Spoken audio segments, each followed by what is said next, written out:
Grosso modo, on a à peu près, un besoin de à peu près 2,5 millions de personnes handicapées qui pourraient travailler, mais qui aujourd'hui ne le font pas, soit parce qu'elles sont sous-qualifiées justement et il faut qu'on les accompagne, Mmh. soit parce qu'elles ont renoncé aussi parfois parce que c'était trop compliqué. Mmh. Donc on a un enjeu de société de les faire monter en qualification. C'est pour ça que, comme vous le dites très bien, il nous faut absolument changer la donne depuis la crèche, l'école, l'accès aux universités, vraiment avoir un parcours scolaire de qualité.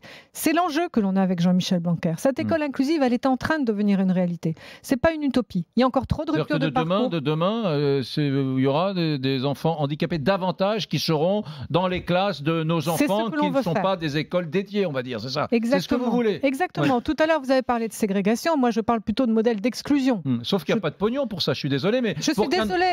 non, non, mais soyons, je ne parle pas de vous, mais pour qu'un enfant handicapé qui a besoin d'une personne valide pour l'accompagner, etc., on sait très La bien... moitié des enfants ont besoin d'un accompagnement. Seulement Ouais, la moitié. seulement la moitié. Aujourd'hui, qu'est-ce qu'on fait? On fait un vrai service public de l'école inclusive dans l'école. C'est bien ça la grande différence. C'est que moi, je demande aux professionnels spécialisés comme les ergothérapeutes, les psychomotriciens, les orthophonistes de rentrer dans l'école. Oui. C'est cette école vraiment inclusive qu'on est en train de construire avec Jean-Michel Blanquer pour permettre aux parents de reprendre un boulot à temps complet, pour permettre aux enfants d'être élevés et instruits et éduqués au milieu des autres. C'est ça notre enjeu. Bien. C'est l'enjeu de changer la donne. Non, les amis, s'il vous plaît, Sophie Cluzel, pardon de faire de vous mon ami, c'est une formule. Sophie Cluzel, secrétaire d'État chargée des personnes handicapées, qui est au micro. Damien Abad, député LR, vice-président des LR, qui est sur l'autre micro. Je vous repasse la parole dans une seconde, vous pourrez répondre. Je tenais à vous dire que cette émission, c'est aussi la vôtre, mesdames, messieurs, que j'ai beaucoup d'appels au 32-16, c'est normal, c'est moi qui vous ai demandé d'appeler. Dans un instant, on ira à Gargenville avec Jean-Paul, on ira également à Annecy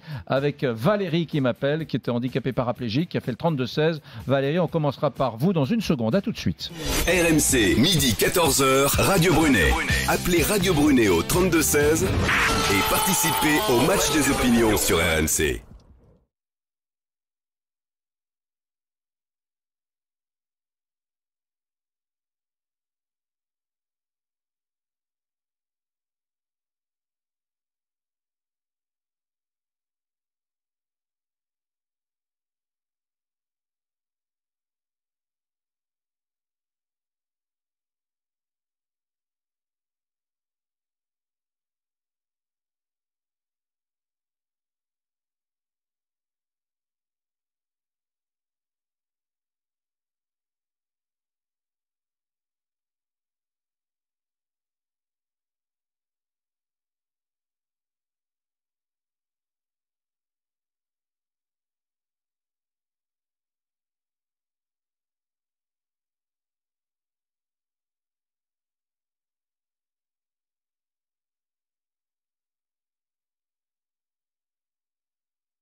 RMC, midi 14h, c'est Radio Brunet.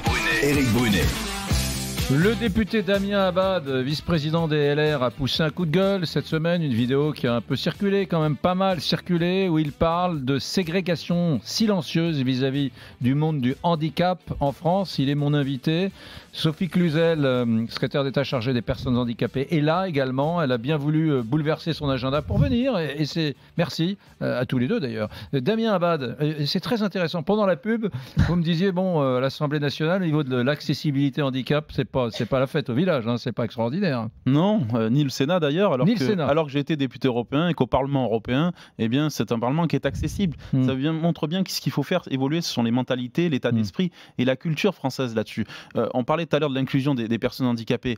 Moi, chaque semaine, je reçois des familles de parents d'enfants autistes. Et tous, ils me disent la difficulté, les barrières culturelles qu'il y a parfois pour scolariser un enfant, en disant, mais soit il y a le refus d'un prof, soit finalement l'éducation n'est pas prête. Enfin, il y a toujours des barrières. Parfois, il y a des autobarrières. Donc, ce qu'il faut arriver, c'est vraiment à changer ça, à bien comprendre que le handicap est une chance, y compris pour les personnes valides. Parfois, il y a des autobarrières. J'aime bien que vous parliez d'autobarrières. Un peu comme dans les libertés des médias. L'autocensure, à mon avis, est une des plus grandes. Éric Brunet, je suis le seul aujourd'hui député en situation de handicap. Il y a Mathieu Annereau, il y a des gens qui ont lancé des pétitions pour dire qu'il faut plus de représentativité dans le monde politique, dans le monde journalistique. Et parfois, les personnes handicapées elles-mêmes ne se sentent pas en capacité de représenter. Donc oui, il y a des autobarrières, il y a des barrières à lever dans ce pays. Sur la représentation, vous avez raison. Ne serait-ce que sur les élections européennes. Moi, j'ai écrit à tous les présidents de partis politiques pour leur dire attention, nous avons un problème de représentation. Je vous l'ai dit tout à l'heure, près de 10 millions de personnes en situation de handicap. Pour autant, nous avons 0 député sortant européen. Oui. Donc ça veut bien dire qu'on a un problème de représentation nationale de l'ensemble de la population, y compris les personnes handicapées. Autocensure à aller vers, en effet, un parcours politique. Allons-y, vraiment, portons-le. Toujours pendant la pub, parce qu'on discute beaucoup pendant les pubs, mesdames, messieurs. Hein. Vous me disiez, c'est vrai qu'au Sénat et l'accessibilité et à l'Assemblée nationale... Il faut être président, c'est tout. Il faut être président. Parce que là, c'est plein de pieds, accessible par derrière. Vous pouvez être au perchoir, président, mais sinon, député ou sénateur, compliqué. En revanche, quand on va chez nos amis à Londres, britanniques, par exemple la Chambre des Lords... Alors, la Chambre des Lords, ils ont fait énormément de progrès. Pourquoi ? Parce qu'il y a un Lord aveugle qui était ancien champion paralympique de natation, qui est devenu Lord et qui a rendu accessible à tous les déficients sensoriels l'intégralité de la Chambre des Lords. Pareil à Washington. Donc on voit bien que quand il y a quelqu'un qui vraiment peut être influent par sa représentation nationale, peut changer la donne sur la mise en accessibilité. Ouais. Je vais passer le micro dans un instant à Valérie, mais tout de suite je voulais faire un point avec toi, Lucas, que tu nous mettes un peu à niveau. Il faut le reconnaître, il y a quand même des lois qui sont en France, là, pour faciliter l'accessibilité. Bien sûr, et ça a été dit depuis le début du débat, mais on va reposer un petit peu le cadre. Et Eric, il y a notamment la loi de 2005. Elle prévoit de rendre plus accessibles aux personnes handicapées les bâtiments qui accueillent du public, ainsi que les transports. Et plus récemment, il y a cette mesure que vous avez annoncée, Madame la Ministre, selon laquelle les ascenseurs seront obligatoires dans les immeubles neufs d'au moins 3 étages. Et puis, il y a également l'allocation adulte handicapé qui a été revalorisée. Elle est augmentée de 810 à 900 € par mois. Ça a été dit également, mais... En même temps, sur cette loi de 2005 qui devait assurer l'égalité et les droits des chances entre valides et non valides, le bilan, il n'est pas bon. 10 ans plus tard, donc il y a 4 ans, seulement 40% des établissements recevant du public ont été rendus accessibles. Et comme le dit Damien Abad, notre invité, rendre accessibles les bâtiments, c'est bien, mais si le chemin pour y aller n'y est pas, ça ne sert à rien. Et alors, je n'aime pas prendre un exemple parisien, mais on a évoqué tout à l'heure cet exemple du métro. Il y a une seule ligne de métro à Paris qui est accessible aux handicapés, alors que par exemple à Los Angeles ou à Washington, les très grandes villes aux États-Unis, c'est 100%. 100%, ouais. C'est pas le même âge de métro. C'est pas le même âge de métro, bien sûr. La ligne 1 a été. Et vous l'avez très bien dit, c'est la notion de parcours. Donc là, j'espère que les Jeux Olympiques et Paralympiques vont être un accélérateur de l'accessibilité. Il faut qu'on soit intelligent, parce que comme vous l'avez dit, on a des problèmes aussi d'argent. Donc il faut qu'on puisse pouvoir avoir des chemins totalement identifiés. Pour ça, on a des applications qu'on va développer justement pour dire à une personne, pour aller du point A au point C, vous avez ce chemin qui est 100% accessible. C'est ça sur lequel il faut qu'on travaille. Et travailler aussi sur tous les types de handicap, sensoriel, mental, psychique, pour que les agents, par exemple, des bus, etc., sachent accueillir une personne handicapée mentale, psychique ou sensorielle. C'est tout un travail aussi de changement de perception du handicap que l'on doit avoir. Attendez les amis, pardon pour cette trivialité que j'assume, mais on va passer la parole à tous ceux qui m'appellent. Je commence avec Valérie d'Annecy, ma chère Valérie. Bonjour. Bonjour, Monsieur Brunet. Ah ben elle a une belle voix, Valérie, hein. Un petit peu enrouée, mais je suis très heureuse qu'on parle de l'handicap aujourd'hui, car on n'en parle pas assez, ça c'est sûr. Bon, qui est Valérie d'abord, rapidement, moi, qui êtes-vous? J'ai 53 ans, je suis malvoyante, j'ai une dégénérescence maculaire depuis l'âge de 20 ans, pardon. Mon frère et ma sœur également. Et moi, je suis tombée à l'âge de 40 ans de ma terrasse et je suis paraplégique. Donc voilà, 53 ans, malvoyante. Alors, l'handicap, je le connais. Et effectivement, on nous voit pas. On parle pas de nous. Moi, je me bats tous les jours. C'est un combat au quotidien dès que je sors de mon immeuble. Les voitures sont garées sur les trottoirs, sur les places handicapées. Si j'ai le malheur de discuter avec quelqu'un, la réponse est « j'en ai pour 5 minutes ». Donc nous, on doit attendre. C'est toujours on doit attendre ou passer ailleurs. Les magasins ne sont pas accessibles. Une marche, moi je la passe pas la marche. J'ai pas un fauteuil, je fais pas comme les petits jeunes en fauteuil qui sautent une marche. Moi je peux pas. Le bon sens. Moi on a perdu le bon sens. Sortir, comme disait Madame Cluzel tout à l'heure, une paire de rampes, ça coûte 500 ou 1000 euros la paire de rampes. Moi j'ai fourni une paire de rampes à la gendarmerie d'Annecy, à la police d'Annecy parce qu'on pouvait pas accéder, il y avait 3 marches, on nous portait. Il fallait attendre qu'une patrouille soit là pour qu'on nous porte pour nous rentrer ou pour nous sortir. Et tout est comme ça. Et quand, alors la loi du 11 février 2005, les magasins, tout ça, avaient 10 ans pour se mettre aux normes. Donc en 2015. Arrive en 2015, il s'est passé la chose suivante. Quelques magasins, quelques lieux publics avaient mis des rampes ou avaient fait des choses pour qu'on puisse monter. Sous Hollande, il a remis 9 ans. 9 ans pour se remettre encore, et là, c'est pas un manque de considération. On nous prend pour qui? Attendez encore 9 ans, messieurs, dames. Mais non. Simplement une paire de rampes, ça coûte. C'est-à-dire qu'en fait, la personne valide que je suis, par exemple, j'ai même pas vu cette espèce d'enjeu. C'est-à-dire que vous, j'imagine, vous disiez vivement 2015 parce que dans mon quotidien, il va y avoir un certain nombre de tâches. Bien évidemment, j'étais heureuse d'aller faire les courses. Moi, ma gosse, quand je suis tombée, elle avait 4 ans. Aujourd'hui, elle a 17 ans. Moi, je pouvais même pas aller voir sa maîtresse. Je ne pouvais pas rentrer dans les écoles. On reparle des écoles pour les enfants handicapés. Mais les écoles, il y a 2 marches, on passe pas. Une marche, on passe pas en fauteuil. Ou alors on nous porte toute la journée. Mais moi, j'ai pas envie d'être portée. Moi, le peu d'autonomie qui me reste avec mon fauteuil, je veux la garder. Et la dernière chose que je veux parler, c'est également du matériel. C'est hors de prix. C'est-à-dire que le jour où vous êtes handicapé, vous avez intérêt de gagner au loto le même jour, parce que tout est hors de prix. Ou riche, Valérie, handicapé, riche, c'est pas mal. C'est mieux qu'un handicapé pauvre. C'est ça. Voilà, comme dans Intouchable, vous savez, on peut, dans le film. Voilà, il pouvait tout faire parce qu'il avait l'argent. Alors si en plus, moi je n'avais pas d'argent, je n'ai rien. J'ai un fauteuil manuel puisque je suis para, j'ai donc un fauteuil manuel. J'ai voulu mettre une assistance électrique, c'est des roues comme les vélos, vous savez, les vélos électriques, c'est pareil. Eh ben ça coûte 7 000 euros la paire de roues. Moi je suis assise sur un fauteuil manuel, 11 000 euros. C'est ça qui... 11 000 euros. Et alors on va vous dire, oui, mais pourquoi, Madame Delbel, vous prenez pas le fauteuil qui est remboursé par la sécurité sociale? C'est un tank, on peut rien faire avec ce fauteuil. Il est lourd, il est large, on peut rien faire. Et tout est hors de prix. Et il faut savoir que tout le matériel, ça vient on fait rien en France. Rien n'est on assemble en France, en fait. Mais tout vient des pays étrangers, de l'Allemagne, des États-Unis. C'est une honte. Et ça aussi, c'est une honte. Il y a eu une entreprise qui a essayé de se monter. Le fauteuil roulant français. Oui, mais madame, on leur a pas donné les.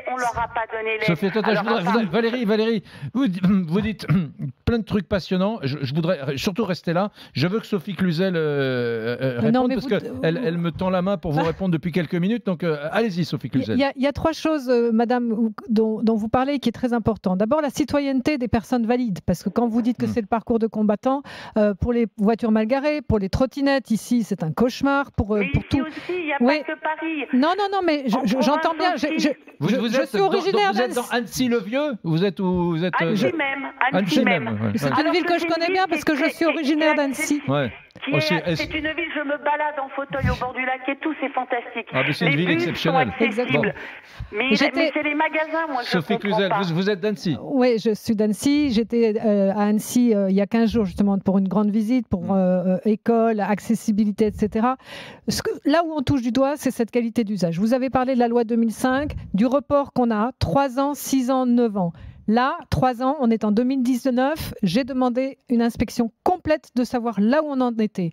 Et ce rapport qui va m'être rendu très prochainement sera présenté au Parlement pour avoir en toute transparence, savoir où on en est dans cette accessibilité réelle des établissements recevant du public. Ça veut dire que sur ce dispositif qui a été ajourné de 9 ans, vous dites on fera des points d'étape. Il y a des points d'étape. Il ne faut pas qu'on se fasse avoir et que dans 9 ans on dise on n'est pas prêt. Il y avait déjà des points d'étape 3 ans, 6 ans, 9 ans. Donc on ouvre la boîte au bout de 3 ans et on regarde exactement ce qui est fait. Sur les grands établissements recevant du public, ça avance. Sur les petits qui font le quotidien de vous, madame, à Annecy, pour aller chez votre coiffeur, chez votre boulanger, là on est très en retard. Et c'est là où il faut qu'on aide ces petits commerçants. Et c'est bien pour ça qu'on veut mettre ces ambassadeurs d'accessibilité qui vont pouvoir accélérer le chemin. Mais il faut aussi qu'on accepte d'avoir une qualité d'usage. C'est peut-être pas le chemin à 100% accessible, mais moi ce qui m'importe c'est le pragmatisme et le parcours. Et sur les aides techniques, sur les fauteuils, après je vous passe la parole. Sur les fauteuils, vous avez raison, ça fait 20 ans qu'on n'a pas réouvert la boîte des aides techniques qui sont remboursées. On rembourse des fauteuils roulants dont les gens ne veulent plus aujourd'hui. Et j'ai ouvert ce chantier et en juin, lors de la conférence nationale du handicap, on aura des annonces à faire sur les matériels qu'il nous faut rembourser, qui sont des matériels qui rendent service aux personnes en minimisant le reste à charge, parce que ces prestations de compensation qui doivent venir justement combler ça, elles sont trop importantes en reste à charge. Donc c'est vraiment ça l'optique, et vous avez raison de dire qu'aujourd'hui, en juin, vous aurez des annonces. Juin, on aura des annonces lors de la conférence nationale du handicap sur ces grands chantiers qui vont changer le quotidien des personnes. Il est 13h35 dans un instant. Oui, Damien Abad, je vous repasserai la parole. À tout de suite. RMC, midi 14h, Radio Brunet.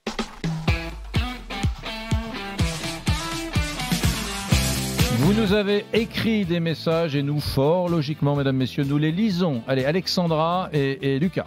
Et on a Michel sur Facebook qui nous dit « Avant de savoir si le gouvernement fait ou non des choses pour les handicapés, regardons déjà ce que fait le concitoyen lambda contre les handicapés. Quelques leçons de civisme feraient du bien à certains, de même que quelques amendes, comme par exemple les voitures qui se garent systématiquement sur les places dédiées aux handicapés. Donc oui, avoir des problèmes de déplacement, c'est déjà compliqué, mais en plus, les aménagements deviennent inaccessibles, c'est pire. Et que dire des ascenseurs en panne, des escaliers sans rampe d'accès, une place de parking avec des plots en fer bien hauts, donc on ne peut plus ouvrir les portières pour sortir le fauteuil roulant, donc c'est compliqué. Nous avons Christelle sur l'application Direct Studio d'RMC qui nous dit on ne peut pas parler de ségrégation car cela implique une politique volontariste, ce qui n'est pas le cas, c'est juste que tout le monde s'en fiche. Je suis atteinte de sclérose en plaques, je ne prends tout simplement plus le métro à Paris. Et alors on a Barbara qui nous témoigne, elle nous dit j'ai 46 ans et quand j'étais au collège, donc dans le public, certains élèves étaient handicapés physiques, ils étaient mélangés aux valides et ça, c'était génial, on apprenait la différence. On a également Lilobi, toujours sur Direct Studio, l'application d'RMC qui nous dit bonjour, la suppression des contrats aidés a mis beaucoup d'handicapés au chômage qui bénéficiaient de ce type de contrat pour être embauchés largement dans les mairies notamment. Et on a Sandrine sur Twitter qui nous dit je suis tout à fait d'accord avec toi, dès qu'on a un handicap, on est en dehors de la société et c'est à nous de nous adapter avec force, sinon on nous laisse de côté. Beaucoup de patrons trouvent des excuses pour ne pas nous embaucher.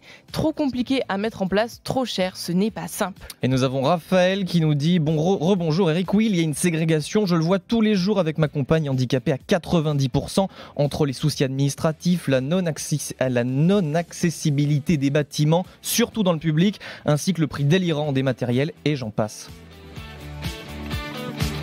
RMC, c'est au 32-16, 45 centimes la minute.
RMC, midi 14h, c'est Radio Brunet.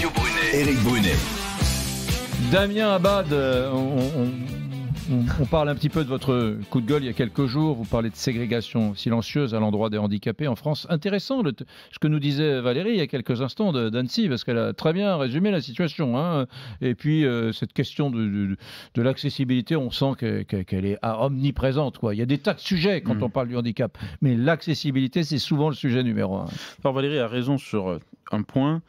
C'est la question de l'invisibilité des personnes handicapées. D'ailleurs, moi, ce qui m'a frappé, c'est que pendant le mouvement des Gilets jaunes, sur les ronds-points, il y avait beaucoup de personnes handicapées ou de personnes en situation de handicap. Tous n'étaient pas gilets jaunes, mais il y avait une partie là-dedans. Et ce que je regrette aujourd'hui, c'est que je ne voudrais pas que dans le grand débat, le grand absent, ce soit justement la question du handicap. Et pour revenir à la question de l'accessibilité, je pense que il faut de la contrainte, et plus de contraintes, parce que très bien, on fait une évaluation, et c'est très bien. Simplement, qu'est-ce qui se passe si au bout de la évaluation, on se rend compte qu'il y a des entreprises qui ne respectent pas, ou des commerçants, ou qui ne respectent pas les conditions d'accessibilité? Est-ce qu'il y a une sanction? Est-ce qu'on considère que c'est une infraction? Je vous prends un exemple pareil sur la scolarisation. En Italie, il y a un droit à l'éducation et à la scolarisation.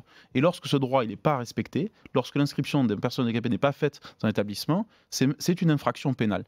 Donc ce que je veux dire, c'est qu'il va falloir à un moment donné quand même montrer à la société que tout le monde a intérêt à agir là-dedans. Et donc, moi, je voudrais que le handicap, par exemple, ce soit une grande cause nationale. Je voudrais qu'on dise, c'est priorité, oui, mais ça suffit pas. Qu'on dise, on met au moins 1 milliard d'euros sur la table. Pourquoi? Parce que c'est de la solidarité utile. Ce dont on a besoin aujourd'hui, c'est, vous voyez, on est en train de parler de la dépendance, à juste titre, il y a d'autres sujets. Mais sur le handicap, on est souvent, malheureusement, le parent pauvre.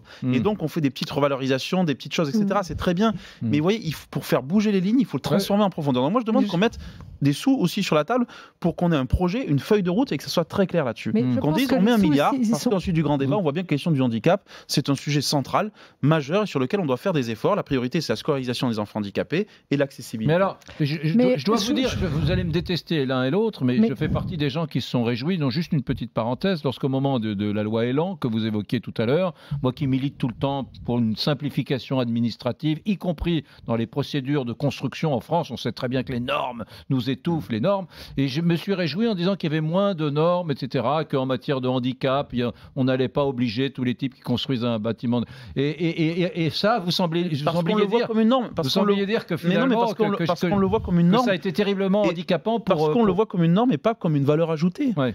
Il faut qu'on le crée et qu'on fasse une valeur ajoutée. Quand on construit un bâtiment accessible, par exemple des maisons de plein pied, eh bien c'est une valeur ajoutée parce qu'on sait que derrière, si on peut revendre sa maison plus facilement. Donc c'est ça qu'il faut initier et changer aujourd'hui. Et donc c'est vrai, et vous avez raison. Et nous, on a dans le département de l'Ain, pour accompagner les petites communes, parce que des fois c'est difficile pour un maire d'une petite commune de mettre sa mairie en situation d'accessibilité. C'est plus cher. Eh bien, on a fait des fonds dans les aides aux communes. On a dit désormais, il y aura le critère d'accessibilité. Et nous, département, quand j'étais président des départements de l'Ain, on a consacré des fonds pour accompagner les communes rurales, accompagner les petits commerçants, parce qu'effectivement, certains n'ont pas les moyens de cette accessibilité. Quand on est handicapé et qu'on pilote une collectivité, c'est ça, on est quand même, on priorise ce genre de truc. On est très attendu. On a fait un plan d'accessibilité de 10 millions d'euros. On a mis 50 millions d'euros sur la table. Et surtout, on a remonté le taux de 6%, qui n'était pas le cas dans le département de l'Ain, pour l'emploi des personnes handicapées. Donc voilà, je ne dis pas que tout n'est parfait, mais en tout cas, il faut une volonté politique. Il faut que cette volonté elle soit partagée. Sophie, alors, je pense que la volonté... Je voudrais qu'on se prenne une seconde. Jean-Paul au téléphone, qui m'appelle de Gargenville, et je vous repasse le micro tout à l'heure. Bonjour Jean-Paul. Oui, bonjour Eric, bonjour à tes invités. Qu'est-ce que vous faites, mon cher Jean-Paul? Alors moi je suis industriel dans la mécanique de précision, tu dois t'en rappeler je pense. Oui.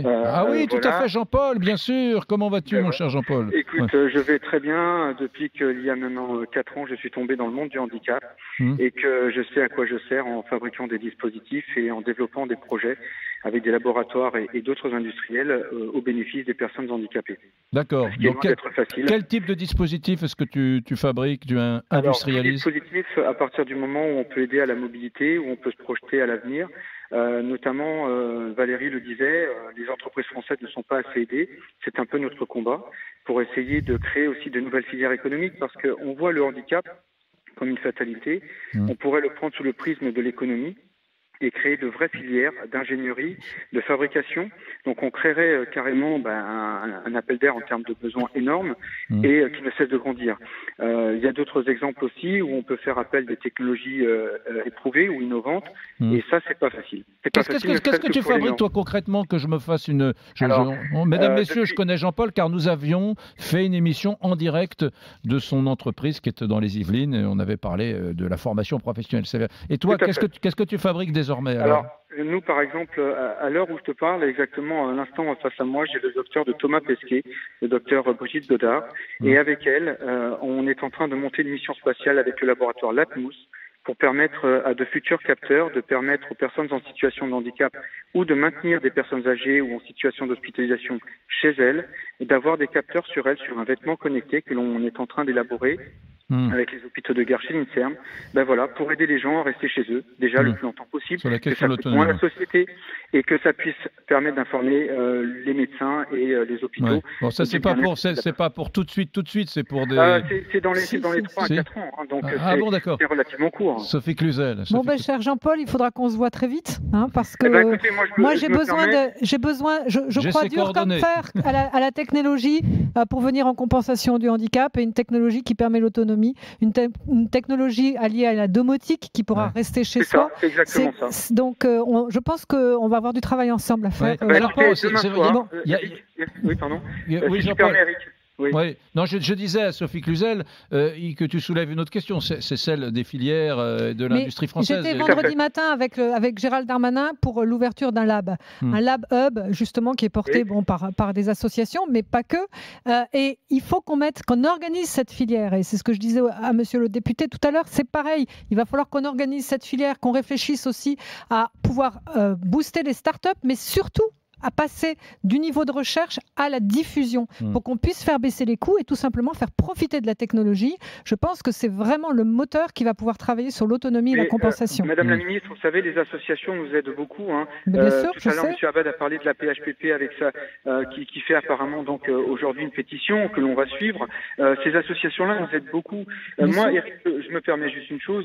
Demain soir, des géants tels que Microsoft, par exemple, ont décidé de s'intéresser à des tout petits comme nous. Ça veut dire que on n'est pas éloigné des autres autant qu'on le pense. Moi, demain soir, je fais ma première conférence médico-spatiale chez Microsoft pour montrer combien le spatial peut aider à l'handicap. Voilà. Donc, si vous voulez y venir, je vous y invite. L'événement est en ligne. Voilà, avec grand plaisir. Où est-ce que c'est au siège de Microsoft? Chez Microsoft, c'est au campus de Microsoft, sur Eventbrite, et ça s'appelle Stars for Disability, des étoiles pour le handicap, et c'est comment des techniciens du spatial, des spécialistes du spatial et du médical réunis vont offrir de nouveaux dispositifs à l'avenir et dans un avenir très proche. Jean-Paul, moi j'ai confiance en toi parce que je sais à quel point tu jettes parfois un regard critique sur les difficultés de l'entreprise en France, etc. T'es pas le ravi de la crèche. La question que je te pose, c'est est-ce que il n'y a pas des filières qui se cassent un peu la figure dans ces technologies, dans ces techniques-là, etc. Oui, elles se cassent la figure parce qu'elles ont été dépouillées, parce qu'elles ont été dénigrées. Rappelez-vous que les métiers manuels ne l'ont pas été, en termes de noblesse, n'ont pas été réellement soutenus. Aujourd'hui, ces métiers-là sont ces métiers d'ailleurs qui font les fauteuils roulants, vous savez. Ils font les fauteuils roulants. Nous fabriquons des véhicules pour les personnes handicapées, des véhicules innovants en R&D, des véhicules qui bientôt seront autonomes, permettront de faire plein de choses à des personnes handicapées. Vous savez, le handicap, c'est pas forcément la personne qui est handicapée, c'est l'environnement qui est un handicap pour la personne handicapée. Il n'est pas adapté. Et c'est à nous, industriels, d'y apporter des réponses. Voilà. Merci. C'est aussi une manne financière, on est bien d'accord. Merci. Merci Jean-Paul. Je vous donnerai ces coordonnées dès maintenant. Bon, un petit mot, Sophie Cluzel, je vous donne juste 45 secondes de conclusion à chacun. Une seconde pour dire que le handicap est priorité du quinquennat. Donc je voudrais quand même dire aussi qu'aujourd'hui, ce n'est pas un problème d'argent, c'est un problème vraiment de superposition aussi des millefeuilles. Nous avons un problème majeur en France de compétences des personnes qui sont en charge et la responsabilité du handicap. Je co-construis ma politique avec les départements. C'est les départements qui sont vraiment à la manette manette sur les territoires pour toute cette grande politique du handicap. Donc il faut vraiment qu'on soit plus efficient et faire cesser ces millefeuilles où nous avons de l'argent qui est redondant et par contre nous avons ce que j'appelle des trous dans la raquette avec des ruptures justement d'allocation pour certaines personnes parce que les droits sont trop complexes, etc. Donc c'est tout l'enjeu des territoires inclusifs que je mets en place et monsieur Damien, je vous invite dans l'Ain à pouvoir vraiment qu'on signe ensemble cette feuille de route sur ce territoire inclusif pour qu'on parle parcours et qu'on mette notre efficience et notre ingénierie au service du parcours des personnes handicapées, les rendre visibles, leur rendre leur pouvoir d'agir, ça c'est très important. Damien Abad. Je crois qu'il y a quand même un problème de financement et de moyens alloués à la question du handicap. 46 milliards aujourd'hui. Oui, mais je pense que ce n'est pas simplement une question de superposition de millefeuilles administratifs. Il y a une question de financement. Simplement, il faut que ces moyens soient alloués, et là je vous rejoins, à bon escient et sur ce sur quoi on a besoin. Moi, je crois qu'il y a deux priorités essentielles. La scolarisation des enfants handicapés, et notamment toutes les questions d'autisme et de troubles 10 et autres, et la question de l'accessibilité. Deuxième remarque, c'est que il faut faire la révolution sur le monde du handicap. La révolution, ça veut dire quoi ? Ça veut dire qu'on se donne que tous les acteurs, pas simplement politique, selon du gouvernement, mais tous les acteurs. On a eu tout à l'heure un acteur industriel, économique, sportif, médiatique, se mobilisent sur cette question-là. On voit bien aujourd'hui que on a l'impression que les personnes handicapées sont à côté, sont invisibles. Et donc, on a besoin de ce changement radical et profond. Et c'est ça qu'on doit porter. C'est une révolution parce que sinon, on n'arrivera pas à faire avancer les choses radicalement. Mais portons-la ensemble donc, très volontiers. C'est transpartisan, bien comme entendu. Vous l'avez dit. Et je l'ai dit et je l'ai redit. Et vous verrez, dans chacune de mes interventions, je suis très vigilant sur ce point-là parce que je crois qu'il n'y aurait rien de pire que de faire du handicap un objet de politique politicienne. Mais il faut faire la révolution sur ce sujet-là. Très bien. Merci. Faisons-la ensemble. Faisons-la ensemble. Merci. Damien Abad, vice-président des LR. Merci à Sophie Cluzel, secrétaire d'État chargée des personnes handicapées. Merci d'avoir pris sur votre temps l'un et l'autre pour venir dans Radio Brunet. Bel après-midi à vous. Et puis dans un instant, mesdames, messieurs, allez, c'est le Français de l'étranger. Nous allons retrouver Régis au Kazakhstan. Au Kazakhstan. À tout de suite. RMC, midi 14h, Radio Brunet, le match des opinions.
RMC. Tout a commencé là, quand mon avion a décollé. Pareil pour le décollage? Pareil. Midi 14h, Radio Brunet. Mesdames, Messieurs, nous allons acquérir dans quelques instants le Français de l'étranger. Bonjour Régis. Bonjour. Où es-tu, mon cher Régis? Almaty au Kazakhstan. À Almaty au Kazakhstan. Bon, tu vas regarder par la fenêtre, s'il te plaît, et me dire ce que tu vois devant toi. Ce que je vois, les arbres qui commencent à fleurir après 6 mois d'hiver de neige et de glace, et au loin des montagnes. Très bien. Et au loin des montagnes. Dis-moi, alors il y a peu de gens qui nous écoutent, pourtant on est nombreux, hein, qui sont allés au Kazakhstan. Raconte-nous en quelques mots, qu'est-ce que c'est que le Kazakhstan? Comment c'est? Est-ce que c'est beau? Raconte-nous. Le Kazakhstan, c'est le 9e pays le plus grand au monde, point central de l'Asie centrale, sur la route de la soie, entre la Chine, la Russie, le Kyrgyzstan, l'Ouzbékistan, tout ça. D'accord. Ces pays d'Asie centrale. Donc, pays de montagne? C'est un grand pays, il y a de la montagne, des steppes, il y a le bord de la mer Caspienne, ça fait 6 fois la taille de la France. Il y a 1 heure de décalage d'un bout à l'autre. Les villes, le patrimoine, les lieux touristiques les plus emblématiques du Kazakhstan? Le plus emblématique, c'est Almaty, c'est l'ancienne capitale du Kazakhstan. C'est l'ancienne Alma-Ata, ce qu'on appelait Alma-Ata autrefois. Ouais. Qui s'appelait Alma-Ata et maintenant Almaty, ça veut dire pomme en kazakh. Ouais. C'est la ville de la pomme, symbolisée comme la ville de la pomme. Maintenant, c'est la nouvelle capitale et Nur-Sultan, un peu plus au nord du pays. D'accord. Qu'est-ce qu'on fait au Kazakhstan? Quelles sont les activités de ce pays? Essentiellement, il y a de tout. Hein. C'est un grand pays, donc ils sont très très forts dans le pétrole, le gaz, tous les minéraux, l'uranium. Areva, ici, une mine où avec le gouvernement kazakh, ils extraient de l'uranium pour les centrales nucléaires. Il y a de l'or, il y a tous les minéraux. C'est un pays assez riche, on va dire ça comme ça. Et qu'est-ce que tu es allé faire, toi, Régis, 45 ans, à Almaty au Kazakhstan? Moi, je suis parti comme chef de cuisine il y a presque 20 ans. Et puis voilà, j'y suis toujours.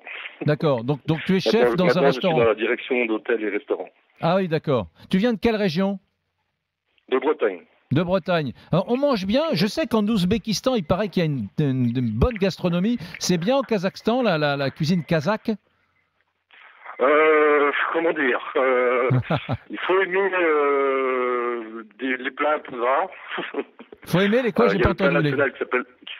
Le plat national qui s'appelle le biche barmak, qui est assez lourd à manger, donc mais c'est bon, non, on mange bien, on va pas se plaindre, disons les produits sont frais. Ouais, alors c'est une population assez mélangée, j'imagine, parce que c'est une ancienne république socialiste soviétique de l'URSS, de la Russie soviétique, donc j'imagine que tu as eu des Slaves, des populations asiatiques, t'es pas très loin de la Chine, des populations de la tradition mongole, des populations qui sont turkmènes ou qui sont... Non, je sais pas, raconte-moi un peu ce mélange.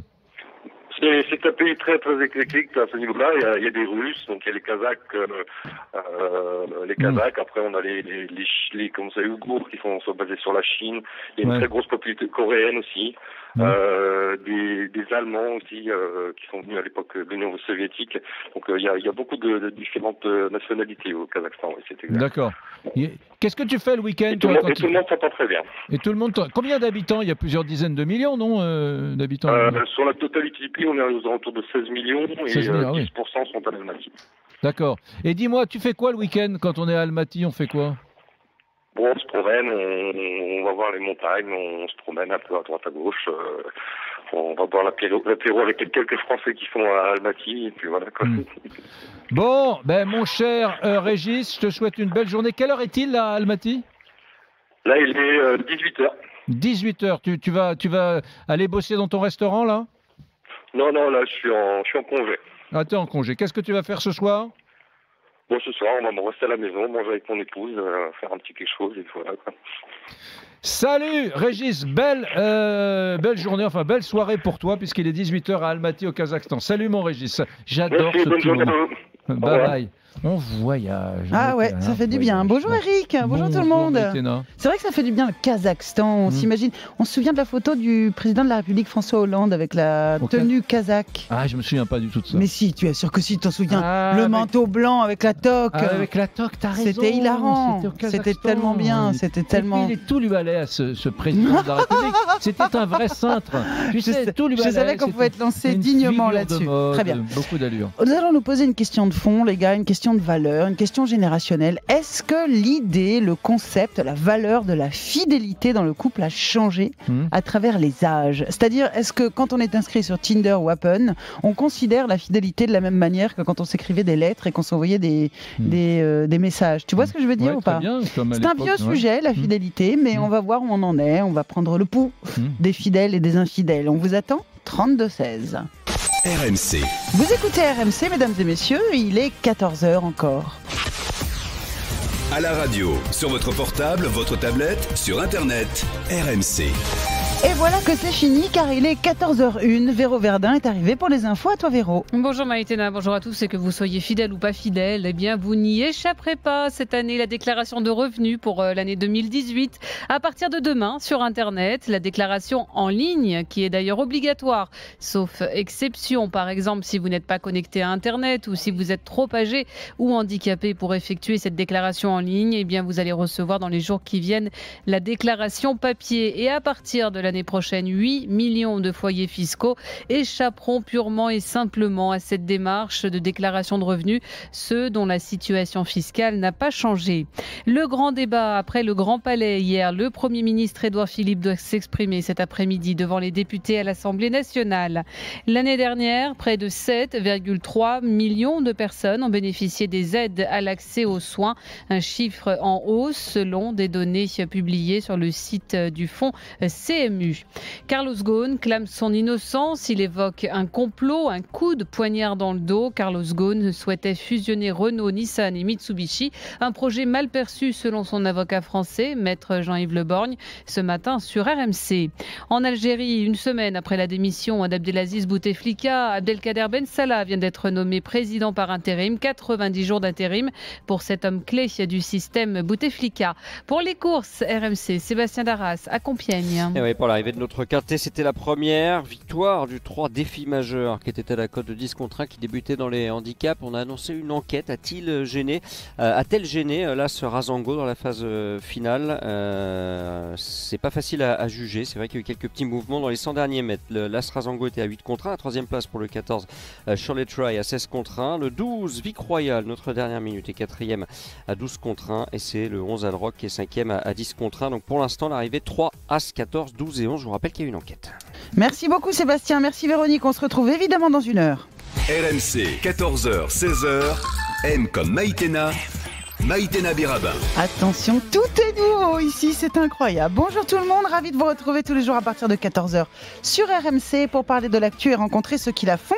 Nous sommes ensemble jusqu'à 16h. Déborah, je vous reconnais, vous êtes là, tout va bien, bonjour, ça va? Manon, bonjour, ça va? Salut, très bien. Ok, Julie est en régie, la Dream Team est dans la place. Ah, et voilà Aurélien qui est là, bonjour Aurélien. Bonjour. Comment ça va? Bah très bien. T'as des nouvelles d'Ahmed? Non, je pense que là, ils profitent. Ouais, ils profitent de Rémi, car ils sont partis en vacances l'un avec l'autre, ou peut-être l'un sans l'autre, mais nous saurons ça au débriefing de leur retour de vacances. La question qui nous occupe aujourd'hui, c'est celle de la fidélité. Aurélien, t'as quel âge? 25. Est-ce que tu penses que moi, qui en ai le double, on envisage la fidélité de la même manière? Très bonne question, je ne sais pas, c'est peut-être pas. C'est important pour toi, c'est une valeur, c'est quelque chose d'important? C'est très important pour moi, ouais. Ah oui? Ouais. Je me demande si les jeunes sont pas plus réacts que les vieux, en fait. Entièrement. Il y a un truc. Non, mais peut-être. Non pas que je sois contre la fidélité, je suis pour, bien entendu, évidemment, mais c'est assez intéressant de se rendre compte de ça. Déborah? Moi, je suis comme Aurélien, je ne conçois pas mon couple autrement que dans la fidélité. Mais vous connaissez Esther Perel? C'est une psychothérapeute qui est très connue. Elle a écrit un bouquin il y a peu de temps qui s'appelle Je l'aime, je le trompe. Comme si, effectivement, l'infidélité pouvait être aussi une preuve d'amour. Très bien, c'est tout à fait intéressant. On va voir si ça existe vraiment, Manon. Moi, je me demande toujours, elle est où la barrière entre la fidélité et l'infidélité? Est-ce qu'être infidèle, c'est avoir un acte, un rapport sexuel avec quelqu'un d'autre, ou c'est juste avoir une relation psychologique et amoureuse avec quelqu'un d'autre? Déjà être dans le flirt, est-ce que c'est déjà trompé? Même si c'est platonique, est-ce que c'est pas déjà trompé? Et c'est quoi ta réponse? Moi, je pense que pour moi, c'est plus compliqué que mon partenaire ait une relation platonique de longue durée avec quelqu'un, plutôt qu'il y ait quelque chose qui se passe, un écart d'un soir. Alors, où est la limite de la fidélité et de l'infidélité? Nous allons y répondre, bien entendu, et on vous attend, évidemment, 32-16. RMC, M comme Maïtena. Thème de l'émission de ce soir, mariage et adultère. 43% des Français auraient déjà été infidèles. Je pense que c'est pas très grave de ne pas être entièrement fidèle au bout d'un moment. 35% des Français ont déclaré qu'ils pourraient être infidèles s'ils étaient certains que personne ne soit un jour au courant. Franchement, tant que je le sais pas, je le ressens pas. Après, je m'en fiche. La douleur de l'infidélité, ça fait toujours mal. Mais le sens qu'on donne à cette souffrance change en fonction de l'époque et de la culture. Est-ce qu'il y a vraiment un but de la fidélité? Maïtena Birabin. Bonjour François de Saint-Gly. Bonjour. Nous nous connaissons depuis quoi? 25 ans? Oui. Vous êtes sociologue depuis cette époque, professeur émérite d'ailleurs depuis à l'Université Paris-Descartes. Combien de temps vous avez étudié, travaillé, pensé le sujet infidélité-fidélité? Est-ce que c'est le même déjà? Très vite, donc ça fait très longtemps, parce que j'ai commencé la sociologie de la famille en 1970. Ouais. Et en fait, c'est déjà été une surprise, puisqu'il y a eu 68, où non seulement il ne fallait pas être propriétaire, surtout pas, et donc il fallait presque être infidèle, comme démonstration qu'on était soi-même. Ouais. Et c'était, et je pense par rapport tout début de l'émission, sur les quelques commentaires, que là, il y a déjà un gros changement. Je me rappelle dans les communautés de 68, eh bien, il y a eu un truc incroyable, c'était je suis dans la communauté, j'ai envie, ce soir, alors je vais dans une autre pièce, et à ce moment-là, je reviens, je réveille ma compagne pour lui dire, parce que le souci, c'était d'être authentique. Ah, fallait dire. Il fallait le dire. Alors, salut Julie, j'ai couché avec Simone. Ouais, tout de suite. Hein. Nos preuves. Non, mais bon, ça n'a pas duré longtemps, les communautés 68. Hein. Ouais, non, c'est vrai. Pour cette raison, parce que sur le fond, il y avait, puisque vous avez formulé le nom, si c'était totalement secret, etc., vous avez dit tout à l'heure, respect. Ben, évidemment, la question, c'est aussi de respecter l'autre. Oui. Et donc, par certains côtés, déjà l'infidélité, ça renvoie à cette question, est-ce que je lui manque de respect?